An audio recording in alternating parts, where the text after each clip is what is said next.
Pokoknya sampean yakin pangeran iku kondang. Islam itu dipimpin kiai keliru ya mlaku, dipimpin kiai bener ya mlaku, dipimpin kiai gonta-ganti ya mlaku. Teng TV ya sering ana berita ustad sodomi, ustad ngene-ngene. Wong ya ora terus gedeng Islam, ya nyalahno ustad iku. Ya ana Islam dibajak, ekstremis ya muni Islam, sekuler ya muni Islam, liberal ya muni Islam. Ya Islam ya baik-baik saja. Ora ana masalah kan, biasa mawon. Yo ramene dunyo. Riyen Rasulullah niku rak sae-saene tiyang niku mawon disisipi tiyang munafik. Karena ndak ada cerita pendapat itu memuaskan semua napa pihak. Rasulullah rak kesayangane pangeran. Niku pun ndak bisa memuaskan semua orang. Sehingga orang yang kecewa ya jadi munafik. Pemenang terima kiai, terima presiden, terima kapolri, terima pangam, enggak bisa. Apapun konsepnya itu enggak bisa. Mesti ada yang setuju pendekatan ekstremis itu persuasif. Sing sitok gak harus tegas. Kalau gak tegas gak bisa membasmi akar-akarnya. Sing jare persuasif, nak tegas mereka dendam malah kacau negara. Sing sitok kalau gak tegas mereka ngelamak. Itu kan ra iso selesai. Akhirnya nyelesaino aku sing pimpinan nurut. Akhirnya sing pendapatnya gak tinggung.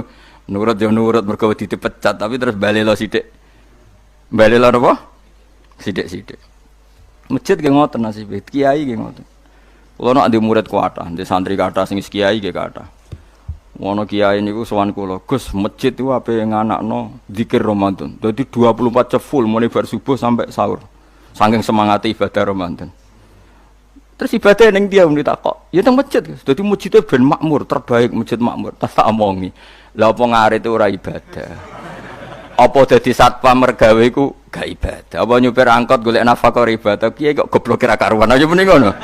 Astagfirullah, iki ora urusan iku, Gus. Ya urusane mergo ketakmir dadi ben keren, pas ketakmir masjid rame ngono. Berarti sing nama baike kan kuwe. Nek pengiran ra butuh iku, pengiran kepingine seorang bapak golek nafkah. Anake kepingine sekolahan ya satpam teko, ora teko alasane itikaf. Kepingine pangeran ya bis sing tetep jalan, dadi wong sing nyetop iku ana bis aja kok mandek mergo itikaf ayo muni. Kecewa lho. Wis bae ku piye dicapik ra ndukung. Padahal mek kula yo nyucup yo hormat, tapi tetep gremeng mergo idenya enggak keturutan. Ya kula yo ngerti rai-rai ngono iku yo biasa wae cara kula biasa. Tapi suwe-suwe yo sadar den. Bareng ngajak wong do ora gelem, akhirnya sadar. Jebule ngandel jenengan nggo sembang kula yo suwe wong luwih ngandel aku timbang kowe. Lah bento tapi ngandel kowe ya. Wong aliran sesat ta. Ya masjid itu anggere sono salat jamaah iku ya wis rame cara pangeran. Ora perlu rame banget. Nak rame banget terus bakal pentol leren, satpam leren, supir angkot leren. Nah iku jek sepele. Dokter leren. Wong ape lara. Ape lara ape berobat ra iso. Nak larane emergensi astagfirullah minamikum taqabbal ya karim. Ajane semburu leren maling leren, copet leren. Iku ape nek iso ngumpul iku. Makanya ngaji ku ngambek wong alim kan, karena orang alim itu yang tahu duduk perkaranya agama. Seorang lagi yang tahu duduk perkaranya agama. Nabi itu kalau ngendikan itu sampai sahabat itu gak bisa menampung. Kadang menyebut kebaikan satu majelis sampai 63 sampai 70. Misalnya Nabi ngendikan al imanu bid'un wasituna bid'ah. Iman itu ada 63. Terus nyebut terus. Pertama ngendikan a'la la ilaha illallah, tertinggi adalah kalimat tauhid. Wa adnaha imatatul adza anit thariq, terendah adalah menyingkirkan hal-hal yang mengganggu yang apa? Mukmin atau mengganggu jalan. Terus ngendikan seperti itu. Sehingga pernah suatu saat Rasulullah itu ngaji di masjid. Rasulullah terima kiai, Rasulullah itu ngaji di masjid. Nabi kalau ngaji di masjid itu memang di teras, jadi terbuka. Terus ada pemuda santai dengan santainya nggo pacul, ngliwati Nabi ngaji diliwati. Nggo pacul. Ya santai. Singkat cerita semua sahabat itu mencibiri. Celaka betul pemuda itu. Ada Rasulullah ngaji tidak ikut tapi dia berlalu saja bawa cangkulnya. Kata Nabi, kamu jangan komentar demikian. Jika dia kerja menafkahi ibunya yang lemah atau anaknya yang lemah, dia juga ibadah dan itu juga sunnahku. Akhirnya sahabat mereka sadar. Jadi untuk meramaikan Islam itu tidak harus semuanya ngaji di masjid. Yang ngapain kerja ya ben kerja. Yang penting orang dadi germo. Orang pengedar narkoba itu. Nah, itu ora kerja Kang, perusakan. Jadi sebetulnya orang tuh nggak bisa mengatakan kerja mau pengedar narkoba itu ndak, pengrusakan tuh namanya. Tapi kayak adol pentol terus hal-hal yang halal itu namanya apa? Kerja. Dan kerja itu ibadah. efek dari pikiran ulama yang seperti ini, akhirnya masjid daerah ulama itu sepi-sepi. Mergo ngomong ngono terus wong wae nak ngono ora perlu ning masjid. Lah iku kesimpulane sing salah. Kok terus kesimpulane nak ngono ora perlu ning masjid bar saiki. Maksudnya orang ngono sing di aktivitas nggih monggo. Nek sing ada aktivitas timbang turu ning omah akhire aduk ibadah ning masjid atau jaduk turu ning masjid. Nah, akhirnya daerah-daerah tertentu sing akeh ulama mesti masjidnya sepi, tak jamin. Jajal gitu delok ning Rembang. Oh, tambah sepi. Karena ulama cara berpikir jong kerja ya ibadah, ngernet ya ibadah, mulang ya ibadah. Akhirnya marang masjid pas tarawih. Iku wae golek sing cepet. Tapi kunane kuno, Nabi sekalipun itu yang namanya orang yang mendengar tetap ada yang menolak. Konsep perang di luar kota itu kan secara teori militer itu rasional. Bikin kontak ya rasional. Tapi orang yang berpendapat tadi, ya Rasulullah kita di rumah saja, itu ya gelo. Kayak tadi, orang yang ingin memakmurkan masjid kemudian, kan saya seperti itu ya gelo. Kalau pikiran saya, suatu saat dia sadar, intinya sadar, terus sowan saya sadar. Karena ya muridnya ada murid beda angkatan ya, dia semi-semi teman sama saya.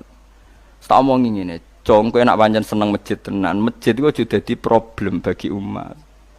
Misalnya gini, aja sampai kenapa ora nyupir angkot demi nak mirno masjid, kenapa ora tugas satpam demi makmurno masjid. Berarti masjid ini menjadi problem penghalang dari sistem sosial ekonomi. Kowe seneng masjid darani problem. Kowe seneng masjid dianggap kambing hitam. Ya sudah, sholat jamaah saja, sholat jamaah di masjid. Terus yang nganggur-nganggur ya ke masjid. Tapi kalau yang sibuk ya monggo, asal itu halal ya ibadah. Ngendikane Nabi setiap aktivitas muslim asal halal itu apa? Ibadah. Makanya kita harus. Nah, tapi kan pendapat seperti ini itu kan kadang dibantah juga. Tapi ki Ramadan Gus tahun pisan, mosok njenengan ra setuju. Tak bukti kalau dia hadun nafsi tak tes. Ya wis aku setuju, syaratnya ketuane takmir ra kowe. Dadi masjid rame pas kowe ra ketua takmir. Isen dene karena dia ingin punya prestasi. Berarti sawang wow pas dene ketua takmir hadun nafsi enggak? Hadun nafsi pasti dia itu cari. Ya jajal pengajian sing gede-gede. Mergo pengurus takmire kepengin pas era ndekne tau pengajian geden. Pas gak pengurus takmir terus ana pengajian geden. Wah apa rame-rame bareng. Padahal orangnya sama. Nah itu ulama itu tukang ngomong seperti itu. Mungkin menyakitkan, tapi ulama itu terus ngomong seperti itu. Supaya agama ini dibawa berdasar ikhlas, bukan hadzun nafsi. Bukan kepentingan pribadi. Tapi tentu ulama tetap ngomong, iktikaf ya sunat, baik, kerja ya baik, amal lainnya asal baik ya baik. Ngomong gitu terus. Tapi kan mangkel loh akhir ulama. Karena bagi pengurus masjid, baik itu pas Ramadan ya masjidnya rame. Bagi yayasan yatim piatu, amal apa ya dikekno yayasan yatim piatu. Bagi KBIH, bagi travel amal apik ya umroh. Ya ora. Iki tenan kula raguyen. Mana mungkin travel umroh dalil kowe nek ade dhuwit luwih kekno cah yatim, kekno masjid, gak payu travel. Tapi dalile al umroh ilal umroh kafaratun lima bainahuma. Umroh itu yang mengkafaroi dosa. Jadi dan itu kersane Allah, orang macam-macam pikirannya kersane Allah dan baik-baik saja. Dunia diokal-akali itu ya baik-baik saja. Allah ya tenang aja tetap sugih. Cuma ulama harus ngomong seperti saya. Jadi karena keterbatasan manusia sehingga yayasan yatim piatu mesti ngomong seakan-akan ibadah terbaik yang nyumbang yatim piatu. Nanti yang di travel ibadah terbaik ya sowan Nabi umroh. Nanti sing jamaah thariqah ya ibadah terbaik itu thariqah. Semua dan itu semuanya baik gak masalah, kita tidak masalah. Tapi kalau memaksa orang lain harus seperti itu dan mengkerdilkan kebenaran hanya surahnya, gambarannya seperti itu, kita sebagai ulama harus melawan. Karena Nabi dawuh kebaikan itu sekian jumlahnya. Terus Nabi menyebut di satu majelis itu 60. Sampai yang di antara yang disebut itu nganti ana sing jorok. Wa fi buti ahadikum sedekah. Kowe ngeloni bojomu iku sedekah. Sampai sahabat takok, "Ya Rasulullah, masa urusan gitu ibadah?" Ayat ahaduna syahwatahu wa huwa la ilaihi ajrun. Masa urusan kelon itu ganjaran ibadah. Terus Nabi jawab, kata Nabi, "Faqih falawadu'a fi haramin akana alaihi wisrun." Kalau andikan dia meletakkan mental seksnya atau aktivitas seksnya di luar yang halal, apakah itu tidak dosa? Iya ya Rasulullah. Terus kata Nabi, "Wa kadzalika," begitulah kalau diletakkan di halal dia juga dapat apa? Paha. Terakhir Nabi ngendikan takufu syarraka anin nas fa innaha shadaqatun minka ala nafsik.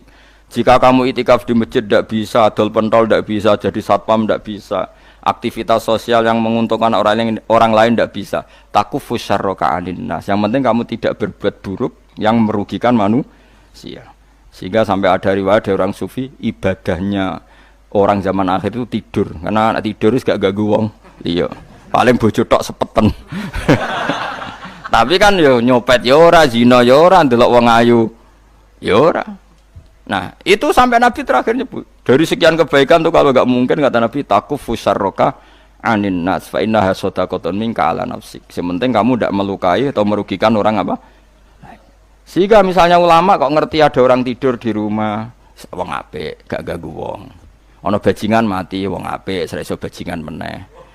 Nah, akhirnya masyhur anggere ana bajingan mati, kiai tenan, saya nggih mayit niku, wong gak siap muni saya. Bajingan sih. Saya padahal ning atine kiai nek mati ya apik, dong ora iso bajingan. Akhir dari bajingane ya wis mati. Lha sekarang ngakhiri bajingan apik ta elek? Apik. Berarti matine elek ta apik? Apik. Maksudnya kiai iku apik matine ora apik wonge. Lah wong gak trimo pikirane apik iku. Wonge, lah kiai wis ndake pinter maksude. Apik nggih niki. Ngomong keberatan. Ayo mun apik. Ya sesuk kan wedi yo. Nggih apik. Lah itu ilmu. Jadi ngaji ilmu itu orang harus punya kesiapan pendapat meskipun itu kita tidak siap. Wa wasa antakrahu syai'a wa huwa khairul lakum. Pendapat meskipun kamu kadang tidak cocok, bisa saja menurut Islam itu ini lebih apa? Baik.